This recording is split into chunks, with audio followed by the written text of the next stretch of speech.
भयो। अब अर्को कुरो उनले आत्मदाह गर्न खोजिसकेपछि उनलाई एम्बुलेन्स बोलाएर कृतिपुरको बर्न हस्पिटलमा लाने कि अथवा तपाईँको घिसार्दै घोक्राइ मुन्ट्याइ गर्ने वीर हस्पिटल घिसार्दै घोक्रे मुन्ट्याइ गराउँदै लगेको छ भनेपछि त्यहाँ चरम लापरवाही भएको छ। सायद उनको ज्यान जाँदैन थियो, त्यही कारण ढिलो भएर पनि ज्यान गयो। हुन त बाबुल गिरीको प्रेमिका भनिनेले पनि आत्मदाह गरिन्। यो भन्दैछु प्रेम प्रसादको पनि। अनि अर्को कुरो वीर हस्पिटल त्यहाँ लाने होइन, बर्न हस्पिटल लानु पर्थ्यो। तत्कालको तत्काल उपचार गर्नु पर्थ्यो। 2 घण्टासम्म हस्पिटलले केरा हेरेर बस्यो। किन उनलाई होइन अब केरा भने त अब एउटा प्रतीकात्मक कुरा गर्दैछु म तपाईँलाई। त्यसकारण 2 घण्टासम्म उनको उपचारै भएन, उनलाई होल्डमा राखियो। एउटा गम्भीर जलेर 60% शरीर जलेर मरणासन्न भएको घाइते बिरामीलाई 2 घण्टासम्म बाहिर होल्ड गर्दाखेरि अनि स्टन्ट गर्न किन गृहमन्त्री गएको? जब सुकुम्बासी बस्ती तोडिन्छ, जब सारा श्मशान जस्तो बनाइन्छ, तब गइको आँसु चुहाउँदै उनी पुग्छन्। यही ट्राफिक जरिवाना उनले खारेज गराउनु पर्थ्यो नि। आज यो दिन आउँदैन थियो नि। यति चर्को स्वर्णिम वाग्ले र बालेन शाह, रवि लामिछानेहरूले तय गरेको यो मापदण्ड यो गलत छ। यो जरिवाना ट्राफिकको नियम यो संशोधन गरिएको छ, यो गलत छ होइन। अब अग्नि परीक्षा सुरु भएको छ। खगेन्द्र सुनारको पनि साङ्लो लगाएर हिजो उनी भाषण गर्थे, आज कहाँ छन्? हैन, बालन सरकारको 100 दिनको अग्नि परीक्षा त सफल भयो भन्ने कुरा छ त। सफल भएको। अब यत्रो आत्मदाह भयो, गरिब मारा नीति ल्यायो, ज्यान मारा नीति बन्यो, अब सफल भयो नि। त्यस कारणले गर्दाखेरि अब हेर्नु, महावीर पुनलाई हर्क साम्पाङले मद्दत गरेर 10औं करोडको किताब बिकाउनु भयो। 14 करोड कमाए। उनीहरूको लागि 35 करोडको मालिक भएका, रातारात रहस्यमय अरबपति करोडपति भएका यी मन्त्रीहरू 100 करोड 100 तोला सुन भएका हिरा मणि माणिक्य भएकालाई त समस्या नपर्ला। ठिक छ, यो जुन गणेश नेपालीको विषयलाई लिएर यतिखेर बालन शाहको पनि राजीनामा मागिएको छ। तेरा सरकार मुर्दाबाद जस्ता नाराहरू लगाइएको छ। यतिखेर चाहिँ वीर हस्पिटल चाहिँ पुरै यतिखेर चाहिँ प्रहरी तैनात गरिएको छ, सुरक्षा तैनात गरिएको छ। चर्को सडकमा आन्दोलन, युवाहरू आक्रोशित बने सडकमा उत्रिएका छन्। के अब यो सरकारले राजीनामा दिनुपर्ने अवस्था आउँछ कि आउँदैन के लाग्छ तपाईलाई? अब भारतमा अहिले तपाईले हेर्नुभयो त्यो प्रभाव नेपालमा नपरोस्। 4 दिनदेखि आँधी हुरी तुफान बाढीले अमिताभ बच्चनको घर सबै डुबायो, शाहरुख खानको घर हान्दैछ, सबै हुँदैछ। नेपालमा त्यस्तो प्राकृतिक विपत्ति अहिलेसम्म आएको छैन, नआओस्। आयो भने यो सरकार के गर्छ? गैर जिम्मेवार छ। पहिलो कुरो, दैविक विपत्ति कोषमा भएको रकमान्तर गरेर अन्त लगेको छ। यो सरकारले प्रायश्चित गर्न 3-4 काम तत्काल गरोस्। यो ढिलो भइसक्यो। एउटा क्याबिनेट बसाएर उनलाई शहीद घोषणा गरोस्। गणेश नेपालीलाई शहीद घोषणा गरेर, किनभने उनले शहादत दिएका हुन्, शहीद घोषणा गरेर उनलाई, उनको परिवार ज्यादै गरिबीमा डुबेको छ, उनलाई क्षतिपूर्ति दियोस्। उनको ज्यान त फर्किँदैन। अलविदा अलविदा अलविदा, हार्दिक श्रद्धाञ्जली। हैन, कतै पुण्य सर, कतै अबको पालो भनेको चाहिँ रवि र बालन चाहिँ हेलिकप्टर चढेर भाग्नै पर्ने अवस्था त आउँदैन कतै? सक्छ। गैर जिम्मेवार हुँदै जाँदा, नागरिकलाई मर्न बाध्य बनाउँदै जाँदा, देशघात गर्दै जाँदा, देशलाई डुबाउँदै जाँदा, ज्यानमारा गरिबी र महँगी भ्रष्टाचार बढाउँदै जाँदा, नागरिकलाई मर्न विवश गराउँदै जाँदा त्यो दिन पनि नआउला भन्न सकिँदैन। दोस्रो कदम त्यो त आउँछ। खरानीबाट उठेकाहरू खरानी नै पतन हुन्छन्, किनभने यिनीहरू राष्ट्रघाती हुन्, जनघाती हुन्, देश विरोधी हुन्, यो देखिएकै हो। अनि दोस्रो कुरो, यो सरकारले के गरोस्? क्षतिपूर्ति दियोस्। 1 करोडभन्दा बढी क्षतिपूर्ति त्यो परिवारलाई दियोस्, कमसे कम जीवन निर्वाह होस्।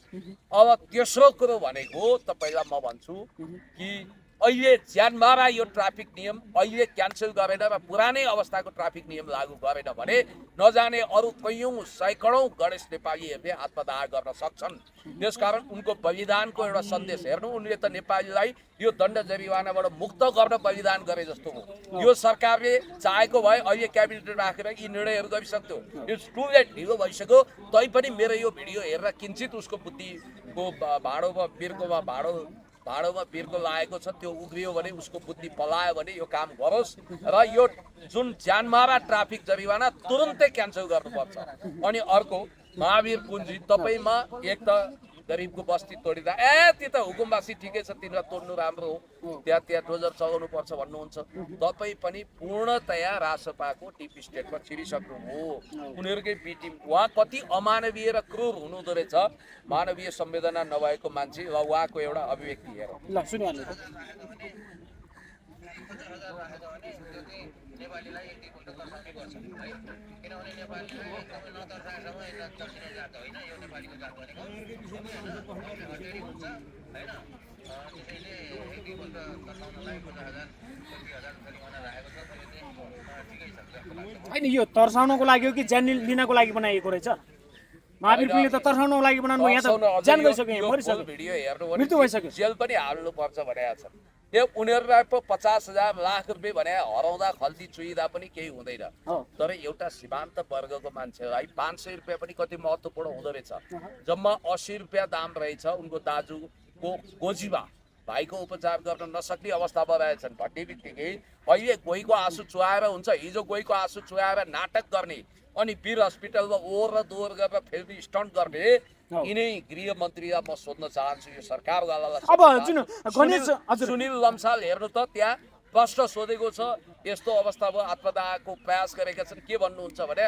मजाले करोडको गाडीमा चढेर खोज्दा हिँड्छन् अब जुन गणेश नेपालीको आमा चाहिँ बिरामी हुनुहुन्छ उनको उपचार कसले गरिदिन्छ र गणेश नेपालीको जुन बाइक चलाइरहेका थिए त्यो बाइक पनि आफ्नो लाल पूर्जा राखेर धितो राखेर चाहिँ बाइक निकालेका थिए कसले तिर्दिने अब अहिले के भनिहालेँ हुन्छ परिवर्तनको लागि हिँडेको एउटा नवजवान युवा तर पुण्य सर 1,000 को चिटको लागि चाहिँ उहाँले चाहिँ 1,000 तिर्न नसकेर चाहिँ उहाँले आत्मदाह गरेका हुन् भन्ने कुरा पनि छ यो भित्री कुरा चाहिँ के हो 1,000 होइन 10,000 कम्तीमा जरिवाना हुँदै रहेछ वेल गर्यो मैले सबै कुरो बुझिसकेको छु ल ठ्याक्कै भने सिलसिलाबद्ध तरिकाले भन्नुहोस् त के रहेछ त्यहाँको घटना वास्तविक रूपमा तपाईँलाई म भन्छु साह्रै गरिब मान्छेको लागि 1,000 होइन 100 पनि ज्यादै ठुलो जरिवाना हो 1,000 होइन 10,000 उनको दाइले भन्दै थिए म हस्पिटलमा छु मेरो भाइलाई बचाउन चाहन्छु तर मसँग मेरो गोजीमा 80 रुपियाँ मात्रै छ भन्दै थियो अनि ल हेर्नु त्यस्तो दरिद्रतम अवस्थामा रहेको त्यो परिवार म बुद्ध छु मेरो घरमा पनि पठाओ राइडिङ गर्ने एकजना भाइ बस्छन् उनी त्यति गरिब त छैनन् तर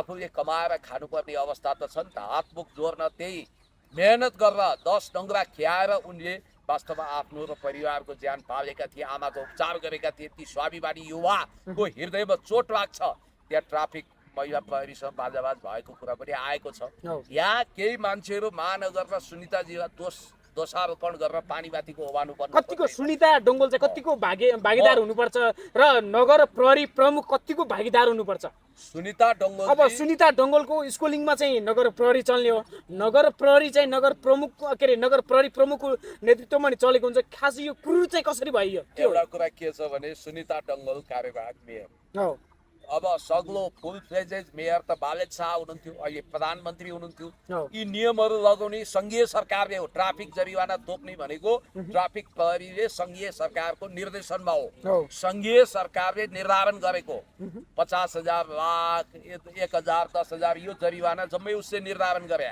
यत्रो ट्राफिक शुल्क जब बन्यो वास्तवमा पुरानो शुल्क भइदिए भए उनले आत्मदाह गर्दैन्थे किनभने 150 हुन्थ्यो होला अथवा यतिकै पनि होइल लक हुन्थ्यो त्यो खोलिन्थ्यो होला बेग्लै कुरा अहिले कठोर ढङ्गले आयो सुनिता डङ्गोलले होइन यो सरकारले जिम्मेवारी लिनुपर्छ ट्राफिकले जिम्मेवारी लिनुपर्छ ट्राफिक प्रहरी भने पनि राज्य बालन सरकार अन्तर्गत चल्छ हो सुनिता डङ्गोलको कतिपय पछिल्ला गतिविधिहरू आदि इत्यादि अभिव्यक्तिमा म सहमत छैन किनभने अलि पपुलिजमको पछाडि गएको अलि रासपा नजिक भएको हो कि बालनको नजिक भएको हो कि भनेर पनि भन्थे मान्छेहरू अझ अफवाह फैलाउनेहरूले त भविष्यमा बालनकै पार्टीबाट उनी महानगरमा फाइट गर्छन् कि भनेर पनि बेनिफिट आउट लिएका थिए तर सुनिता डङ्गोलको यसमा के दोष यसमा दोष भनेको महानगरले त अहिले होइन पहिलेदेखि यो लक लगाउने सिस्टम त बालन शाहको पालादेखि आएको हो नि हो त्यो लक लगाउने सिस्टम अन्तर्गत कठोर जरिवाना 10,000 भन्दा माथिको जरिवाना हुने सङ्केत पाएपछि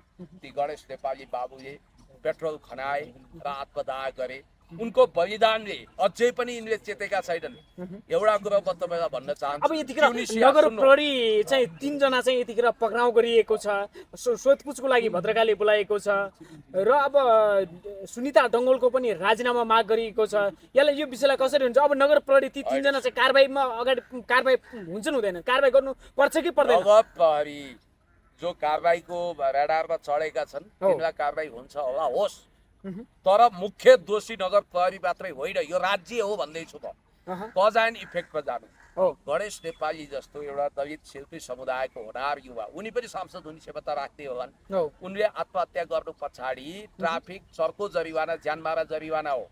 यदि चिट काट्ने तयारी गरिएको हुँदैन थियो भने हो चिट काट्न ठिक्क परेको रहेछ त्यो अवस्था हुँदैन थियो भने उनले पेट्रोल खनाएर आत्मदाह गर्दैनथे। हो त्यो लक खोलिदिएको भए गर्दैनथे। त्यसकारण अलिकति महानगरको पनि दोष होला। हो ज्यादै ठुलो दोष भनेको चाहिँ राज्य सरकारकै छ, केन्द्र सरकारकै छ, ट्राफिक प्रहरीकै छ। तर सुन्नु, ट्युनिसियाको एउटा घटना म तपाईँलाई सम्झाउँछु। हजुर बेन अली भन्ने एकजना ठेलावालालाई सरकारले दमन गर्दा उनले आत्महत्या गरेका थिए। हो। ठेलामा तरकारी फलफुल बेच्थे। ट्युनिसियामा उनको आत्महत्यापछि त्यहाँ जस्मिन रिभोल्युसन भयो, अरब स्प्रिङ भयो र सत्तानी पल्ट्यो। हो। सानो झिल्कोले टडेलो फैलाउँछ।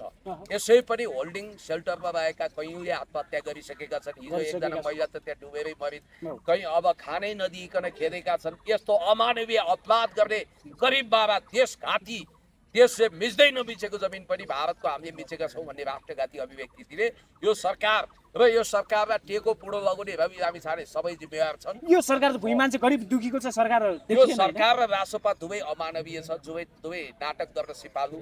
तपाईँलाई म भन्छु प्रेम प्रसादको आत्महत्यामा बालन शाहको स्ट्याटस त अहिले भाइरल भएको छ, हो। जताततै आएको छ। हो। ए गैर जिम्मेवार सरकार, तिमी के हेर्दैछौ? तिम्रो कारण एउटा नागरिकको शहादत भयो भने।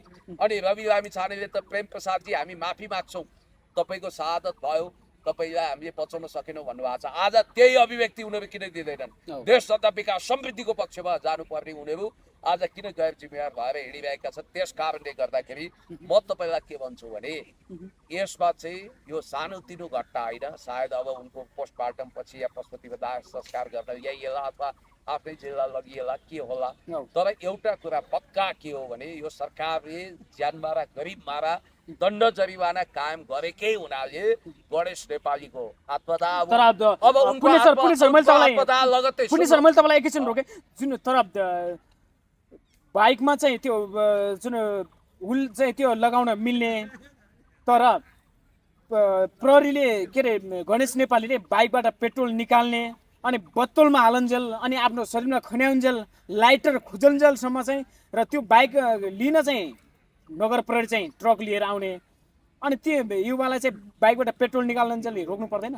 किन टुलु टुलु परेर हेरे? ट्राफिक प्रहरीले रोक्न सक्थ्यो, अरूले रोक्न सक्थे, त्यहाँ जिम्मेवारी नागरिक सबैले रोक्न सक्थे, सबैले रोक्न सक्थे। किन लापरवाही गर्यो? किन हेलचेक्राइ गर्यो? हाम्रो समाज कस्तो छ भने कोही मान्छेको सडक दुर्घटना पर रत्तामै भएको छ भने उसको भिडियो यो हाम्रो नेपाली समाज किन यसरी क्रूर बन्दैछ? भयो। अब अर्को कुरो, उनले आत्मदाह गर्न खोजिसकेपछि उनलाई एम्बुलेन्स बोलाएर किर्तिपुरको बर्न हस्पिटलमा लाने कि अथवा तपाईँको घिसारदेखि घोक्राइ मुन्ट्याइ गर्ने घिसार्दै घोक्राइ मुन्ट्याइ गराउँदै लगेको छ भनेपछि त्यहाँ चरम लापरवाही भएको छ। सायद उनको ज्यान जाँदैन थियो, त्यही कारण ढिलो भएर पनि ज्यान गयो। हुन त बाबुल गिरीको प्रेमिका भनिनेले पनि आत्मदाह गरिन्। यो चलेर प्रेम प्रसादको पनि अनि अर्को कुरो, पीर हस्पिटल त्यहाँ लाने होइन, बर्न हस्पिटल लानु पर्थ्यो। तत्काल उपचार गर्नु पर्थ्यो। 2 घण्टासम्म हस्पिटलले केरा हेरेर बस्यो? किन उनलाई होइन? अब केरा भने त अब एउटा प्रतीकात्मक कुरा गर्दैछु म तपाईँलाई। त्यस कारण 2 घण्टासम्म उनको उपचारै भएन, उनलाई होल्डमा राखियो। एउटा गम्भीर जलेर 60% शरीर जलेर मरणासन्न भएको घाइते बिरामीलाई 2 घण्टासम्म बाहिर होल्ड गर्दाखेरि अनि स्टन्ट गर्न किन गृहमन्त्री गएको? जब सुगुम्बासी बस्ती तोडिन्छ, जब सारा श्मशान जस्तो बनाइन्छ, तब गइको आँसु चुहाउँदै उनी पुग्छन्। यही ट्राफिक जरिवाना उनले खारेज गराउनु पर्थ्यो नि। आज यो दिन आउँदैन थियो नि। यति चर्को स्वर्णिम वाग्ले र बालन शाह, रवि लामिछानेहरूले तय गरेको यो मापदण्ड यो गलत छ। यो जरिवाना ट्राफिकको नियम यो संशोधन गरिएको छ, यो गलत छ होइन? अब अग्नि परीक्षा सुरु भएको छ। खगेन्द्र सुनारको पनि साङ्लो लगाएर हिजो उनी भाषण गर्थे, आज कहाँ छन्? होइन, बालन सरकारको 100 दिनको अग्नि परीक्षा त सफल भयो भन्ने कुरा छ त। सफल भएको। अब यत्रो आत्मदाह भयो, गरिब मारा नीति ल्यायो, ज्यान मारा नीति बन्यो, अब सफल भयो नि। त्यस कारणले गर्दाखेरि अब हेर्नु, महावीर पुनलाई हर्क साम्पाङले मद्दत गरेर 10औं करोडको किताब बिकाउनु भयो। 14 करोड कमाए। उनीहरूको लागि 35 करोडको मालिक भएका रातारात रहस्यमय अरबपति करोडपति भएका यी मन्त्रीहरू 100 करोड 100 तोला सुन भएका हिरा मणि माणिक्य भएकालाई त समस्या नपर्ला। ठिक छ, यो तर- जुन गणेश नेपालीको विषयलाई लिएर यतिखेर बालन शाहको पनि राजीनामा मागिएको छ, तेरा सरकार मुर्दाबाद जस्ता नाराहरू लगाइएको छ। यतिखेर चाहिँ वीर हस्पिटल चाहिँ पुरै यतिखेर चाहिँ प्रहरी तैनात गरिएको छ, सुरक्षा तैनात गरिएको छ। चर्को सडकमा आन्दोलन, युवाहरू आक्रोशित बने सडकमा उत्रिएका छन्। के अब यो सरकारले राजीनामा दिनुपर्ने अवस्था आउँछ कि आउँदैन, यो के लाग्छ सरकार तपाईँलाई? अब भारतमा अहिले तपाईँले हेर्नुभयो त्यो प्रभाव नेपालमा नपरोस्। 4 दिनदेखि आँधी हुरी तुफान बाढीले अमिताभ बच्चनको घर सबै डुबायो, हो, शाहरुख खानको घर हान्दैछ, सबै हुँदैछ। नेपालमा त्यस्तो प्राकृतिक विपत्ति अहिलेसम्म आएको छैन, नआओस्। आयो भने यो सरकार के गर्छ? गैर जिम्मेवार छ। हो। पहिलो कुरो दैविक विपत्ति कोषमा भएको रकमान्तर गरेर अन्त लगेको छ। यो सरकारले प्रायश्चित गर्न 3-4 काम तत्काल गरोस्। यो ढिलो भइसक्यो। एउटा क्याबिनेट बसाएर उनलाई शहीद घोषणा गरोस्। गणेश नेपालीलाई शहीद घोषणा गरेर, किनभने उनले शहादत दिएका हुन्, शहीद घोषणा गरेर उनलाई, उनको परिवार ज्यादै गरिबीमा डुबेको छ, उनलाई क्षतिपूर्ति दियोस्। उनको ज्यान त फर्किँदैन।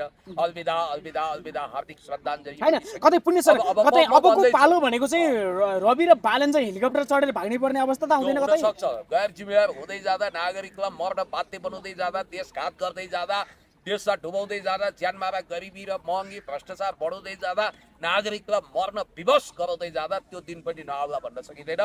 दोस्रो कदम त्यो त आउँछ। खरानीबाट उठेकाहरू खरानी नै पतन हुन्छन्, किनभने यिनीहरू राष्ट्रघाती हुन्, जनघाती हुन्, देश विरोधी हुन्, यो देखिएकै हो। अनि दोस्रो कुरो यो सरकारले के गरोस्? क्षतिपूर्ति दियोस्। 1 करोडभन्दा बढी क्षतिपूर्ति त्यो परिवारलाई दियोस्, कमसे कम जीवन निर्वाह होस्। अब तेस्रो कुरो भनेको तपाईँलाई म भन्छु कि अहिले ज्यानमारा यो ट्राफिक नियम अहिले क्यान्सल गरेन र पुरानै अवस्थाको ट्राफिक नियम लागू गरेन भने नजाने अरू कैयौँ सैकडौँ गणेश नेपालीहरूले आत्मदाह गर्न सक्छन्। त्यसकारण उनको बलिदानको एउटा सन्देश हेर्नु, उनले त नेपालीलाई यो दण्ड जरिवानाबाट मुक्त गर्न बलिदान गरे जस्तो हो। यो सरकारले चाहेको भए अहिले क्याबिनेट राखेर यी निर्णयहरू गरिसक्थ्यो। यो टु लेट, ढिलो भइसक्यो। तैपनि मेरो यो भिडियो हेरेर किञ्चित उसको बुद्धिको भाँडोमा बिर्को लागेको छ, त्यो उग्रियो भने, उसको बुद्धि पलायो भने यो काम गरोस् र यो जुन ज्यानमारा ट्राफिक जरिवाना तुरुन्तै क्यान्सल गर्नुपर्छ। अनि अर्को महावीर पुञ्जी, तपाईँमा एक त गरिबको बस्ती तोडिँदा त्यो त हुकुमवासी ठिकै छ, तिनीलाई तोड्नु राम्रो हो, त्यहाँ डोजर चलाउनु पर्छ भन्नुहुन्छ। तपाईँ पनि पूर्णतया रासपाको डिप स्टेटमा छिरिसक्नु हो। उनीहरूकै बी टिम। उहाँ कति अमानवीय र क्रूर हुनुहुँदो रहेछ, मानवीय संवेदना नभएको मान्छे। र उहाँको एउटा अभिव्यक्ति हेरौँ। ल सुनिहाल्नु। नेपालीलाई एकैपल्ट तर्साउने गर्छ है, किनभने नेपालीलाई एकदमै नतर्साएसम्म तर्सिने जात होइन यो नेपालीको जात भनेको, हटेरी हुन्छ होइन। त्यसैले एकैपल्ट तर्साउनलाई 50,000 20,000 जरिवाना राखेको छ, त्यसले ठिकै छ जस्तो लाग्छ। होइन, यो तर्साउनको लागि हो कि ज्यान लिनको लागि बनाइएको रहेछ? महावीर पुञ्जीले त तर्साउनको लागि बनाउनु, यहाँ त ज्यान गइसक्यो, यहाँ मरिसक्यो, भिडियो हेर्नु मृत्यु भइसक्यो। जेल पनि हाल्नुपर्छ भनेका छन्। यो उनीहरूलाई पो 50,000 लाख रुपियाँ भने हराउँदा खल्ती चुइदा पनि केही हुँदैन। हो। तर एउटा सीमान्त वर्गको मान्छेलाई 500 रुपियाँ पनि कति महत्त्वपूर्ण हुँदो रहेछ। जम्मा 80 रुपियाँ दाम रहेछ उनको दाजुको गोजीमा। भाइको उपचार गर्न नसक्ने अवस्थामा रहेछन्। भन्ने बित्तिकै अहिले गोहीको आँसु चुहाएर हुन्छ, हिजो गोहीको आँसु चुहाएर नाटक गर्ने अनि वीर हस्पिटलमा ओहोर र दोहोर गरेर फिल्मी स्टन्ट गर्ने यिनै गृहमन्त्रीलाई म सोध्न चाहन्छु। यो सरकारवालालाई अब जुन गणेश हजुर सुनिल लम्साल हेर्नु त त्यहाँ प्रश्न सोधेको छ, यस्तो अवस्थामा आत्मदाहको प्रयास गरेका छन्। के भन्नुहुन्छ भने मजाले करोडको गाडीमा चढेर खोज्दा हिँड्छ। अब जुन गणेश नेपालीको आमा चाहिँ बिरामी हुनुहुन्छ, उनको उपचार कसले गरिदिन्छ? र गणेश नेपालीको जुन बाइक चलाइरहेका थिए, त्यो बाइक पनि आफ्नो लाल पूर्जा राखेर धितो राखेर चाहिँ बाइक निकालेका थिए, कसले तिर्दिने? अब के हुन्छ? अब उपचार कसले गरिदिन्छ? म भन्छु गणेश नेपाली र उनको परिवारलाई जे जति तपाईँको उनको दायित्व छ, ऋण छ, त्यो सबै सरकारले तिर्दियोस् र उनलाई कम्तीमा 1 करोड रुपियाँ उनलाई क्षतिपूर्ति तत्काल दियोस्, उनलाई शहीद घोषणा गरोस्। उनको स्मृतिमा त्यहाँ जहाँ जलेका छन् त्यहाँ एउटा तपाईँको शालिग पनि बनाओस् होइन, यो भन्छु म। अब अर्को कुरो त्यो सरकारले गर्दैन भने ल गणेश नेपालीको फ्यामिलीलाई 10,000 म पनि दिन्छु। सारा हामी नेपालीले उनलाई सहयोग गर्नेछौँ। र तर एउटा कुरो म भन्छु, कोहीको आँसु चुहाउन बन्द गर्नुहोस्, नाटक बन्द गर्नुहोस्। अब तपाईँहरू खरानीबाट उठेको खरानीमै पतन हुँदै हुनुहुन्छ। तपाईँहरूलाई गरिब दुखीको पाप लागेको छ। विनाशकाले विपरीत बुद्धि तपाईँहरू अझै पनि चेत्नुहुन्न, ट्राफिक जरिवानालाई खारेज गर्नुहुन्न, पुरानै अवस्थामा फर्काउनुहुन्न भने तपाईँहरू यो अहिले मान्छेहरू तपाईँले देख्नुभयो होला, यो आधी अगाडिको सन्नाटा, मान्छे चुप लागेका छैनन्, सक्रिय ज्वालामुखी त्यसै त्यसै उम्लिँदैछ, यो विस्फोटनको अन्तिम तयारीमा छ। तपाईँहरूलाई यो आधी तुफान क्रान्तिको हुरीले बढाउने छ। हर्क साप्ताङले पनि स्ट्याटस देखेको देखि उहाँले पनि भनिरहनु भएको छ, यो ज्यानमारा सरकारले के हेरिरहेको छ, गरिबलाई मार्ने अनि देशघात गर्ने काम बाहेक अरू गर्दैन। त्यसकारण सबैले यो आवाज उठाउनुपर्छ। अहिले वीर हस्पिटल पुरै अशान्त छ, तनावग्रस्त छ, हजारौँ मान्छे स्वस्फूर्तको सडकमा निस्किसकेका छन्, माइतीघर मण्डलामा पुगिसकेका छन्। सरकार अतालिएको छ, डराएको छ। यो मैले भनिहालेँ, ट्युनिसियामा एउटा ठेलावालाले यसै गरी आत्मदाह गरे जलाएर, त्यसपछि त्यहाँ सरकार विरोधी आन्दोलन भड्किएको, थामिने नामै लिएन, अन्तिममा सिङ्गो अरबमा आगो लागि गऱ्यो। सिङ्गो ठिक छ पुण्य सर, उसो त हामी हजुर ठिक छ, उसो त हामी अन्त्यतिर पनि छौँ। अब अलिअलि ज्योतिष ज्ञान भएका महेश बस्नेतजीले पनि भनिसक्नु भयो, अब यो सरकार ढल्छ, अब पक्का ढल्छ, ठुलो भयानक आन्दोलन गर्दैछौँ भन्नुभयो, अभिव्यक्ति दिनुभएको छ, के कि भन्नुहुन्छ? त रासपा खारेज हुनुपर्छ कि होइन, राजसभा खारेज भने के पार्टी खारेज हुने के हो? होइन, यिनीहरू त खरानीबाट आए, खरानीबाटै जान्छन्, किनभने च्याङ्कै सेकको पार्टी पनि कम्ता ठ्याक्कै भन्नुहोस् न, अब महेश बस्नेतको त्यो ज्योतिष ज्ञान कतिको अब सफलता हुन्छ? उहाँले विचार गर्दै भने होला। म यति कुरो भन्छु कि बालनको विकल्प रवि आए पनि यस्तै हो, रवि पनि यस्तै अभिवेकी हुन्, यस्तै गैर होइन, कतिले त भन्छ नि बालेन भन्दा रवि चाहिँ के उदारवादी हुन् कि भन्ने पनि छ नि। रवि पनि नदेखिया होइन, रविलाई पनि सत्तामा राखेर परीक्षण गरेको। आज बालेन यति अलोकप्रिय हुँदा पनि म एउटा कुरा भन्छु, आर्थिक मामिलामा चाहिँ रवि भन्दा फेरि बालेन ठिकै हो नि। फेरि रविको चरित्र एकदम उदाङ्गो भइसकेका छ, उनको कारणले शालिग्राम पुडासैनीको आत्महत्या भएको छ, यो कुरो पनि त दुनियाँलाई थाहा छ। त्यसकारण हामीले आफ्नो इन्स्टिट्युसनल मेमोरी कमजोर बनाउनु हुँदैन। यसमा म के भन्छु भने सिङ्गो महानगरपालिकाले पनि क्षमायाचना गर्नुपर्छ र राज्यले क्षमायाचना गरेर क्षतिपूर्ति दिएर प्रायश्चित गर्नुपर्छ। तर त्यतिले पनि नरोकिएला, किनभने यिनीहरू घमण्डमा छन्, मलाई यिनीहरूले क्षमायाचना गर्लान्, क्षतिपूर्ति देलान् भन्ने त्यति लाग्दैन। तर सत्ता नै जानी हो भने यिनीहरूले ट्राफिक नियम पनि खारेज गर्छन् अनि त्यसपछि क्षतिपूर्ति पनि दिन्छन्। सत्ता जानी भने यिनीहरू जे सम्झौता गर्न नि तयार हुन्छन्। तर यो घन्टी बजाउँदै खरानीमा तब्दिल भएको यो ग्याङ हिरो अब विनाशकाले विपरीत बुद्धिमा गइसकेका छ, पतनको अन्तिम पराकाष्ठामा पुगिसकेका छ। खबरदार भन्न चाहन्छु। हस्, समय संवादको लागि यहाँलाई धेरै धेरै धन्यवाद। थ्याङ्क यू सो मच, धेरै धेरै धन्यवाद। र ती बाबु गणेश नेपाली कठिन गरा, सायद उनले हाम्रो भिडियो हेर्थे होला। हजार सपना लिएर काठमाडौँ छिरेका थिए, बिहान 5 बजे उठ्थे, बेलुका अबेलासम्म बाइक चलाउँथे। हुनसक्छ उनको पठाउमा हामी पनि कैयौँचोटि चढेका थियौँ कि आज उनी हमेसाको लागि भगवानको प्यारो भएका छन्। अलविदा, हार्दिक श्रद्धा सुमन। उनको आत्माले तब शान्ति पाउनेछ जब ट्राफिक नियम खारेज हुनेछ, जब यो सरकार पतनको पराकाष्ठामा पुग्नेछ। उनको श्राप, उनको आँसु, उनको बलिदानले यो सरकार जसरी उनको जीवन समाप्त हो त्यसै गरी समाप्त भएर खरानीमै परिणत हुनेछ, मलाई त्यस्तो लाग्छ। यसले क्रान्ति निम्ताइसकेका छ। गाउँ गाउँ बस्ती बस्तीबाट गरिबको चमेली बोल्दिने कोही छैन भन्थे, अब गरिबहरू उठ्छन्, बोल्छन्, त्यतिखेर भाग्ने पालो तपाईँहरूको। हस्, धन्यवाद। र देशलाई खरानी बनाउने, देशलाई समाप्त पार्ने, देशलाई तबाह गर्नेहरूले कहिले पनि चैनको निन्द्रा सुत्न पाउँदैनन्। गरिबहरूलाई मर्न बाध्य बनाउने, गरिबहरूलाई लुट्ने, गरिबहरूलाई खेद्नेहरू र यो देशलाई बर्बाद बनाउनेहरू आफै बर्बाद हुनेछन्। म यही भन्छु। Thank you.